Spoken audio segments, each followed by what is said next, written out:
നബി സല്ലല്ലാഹു അലൈഹി വസല്ലമ തങ്ങൾ ഇസ്രാ മിഅ്റാജ് നടത്തുന്നത് ഉമ്മുഹാനിയുടെ വീട്ടിൽ നിന്നാണ് എന്ന് ഹദീസുകളിൽ കാണാം.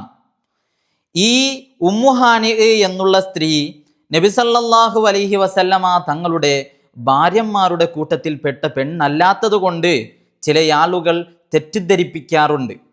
ഈ ഉമ്മുഹാനി എന്നുള്ള സ്ത്രീ ഇത് നബി സല്ലല്ലാഹു അലൈഹി വസല്ലമ തങ്ങളെ വളർത്തുപ്പയായ അബൂ ത്വാലിബിൻ്റെ മകളാണ്.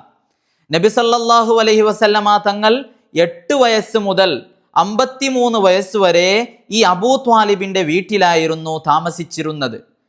നബി സല്ലല്ലാഹു അലൈഹി വസല്ലമ തങ്ങൾ ഈ ഇസ്രാ മിഅ്റാജ് എന്നുള്ള യാത്ര നടത്തുന്നത് ഉമ്മുഹാനിയുടെ വീട്ടിൽ നിന്നാണ്.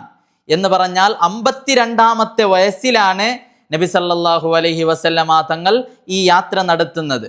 ഈ യാത്ര ഉമ്മുഹാനിയുടെ വീട്ടിലാണ് എന്ന പ്രയോഗം ഇവിടെ പ്രയോഗിക്കാനുള്ള കാരണം 52-ാമത്തെ വയസ്സിൽ അബൂ ത്വാലിബ് മരണപ്പെടുന്നു. ആ മരണപ്പെടുന്നതിൻ്റെ കാരണത്താൽ നബി സല്ലല്ലാഹു അലൈഹി വസല്ലമ തങ്ങളെ സന്തോഷിപ്പിക്കാൻ വേണ്ടിയിട്ടാണ് അബൂ ത്വാലിബും ഖദീജ ബീവിയും ഈ 2 പേരും മരണപ്പെട്ടപ്പോൾ ആ വർഷത്തിന് ആമുൽ ഹുസ്നൈൻ എന്ന് പറയുന്ന ഒരു പേരുമുണ്ട്. നബി സല്ലല്ലാഹു അലൈഹി വസല്ലമ തങ്ങളെ സന്തോഷിപ്പിക്കാൻ വേണ്ടി അള്ളാഹു തീരുമാനിച്ച ഒരു യാത്രയായിരുന്നു ഇത്.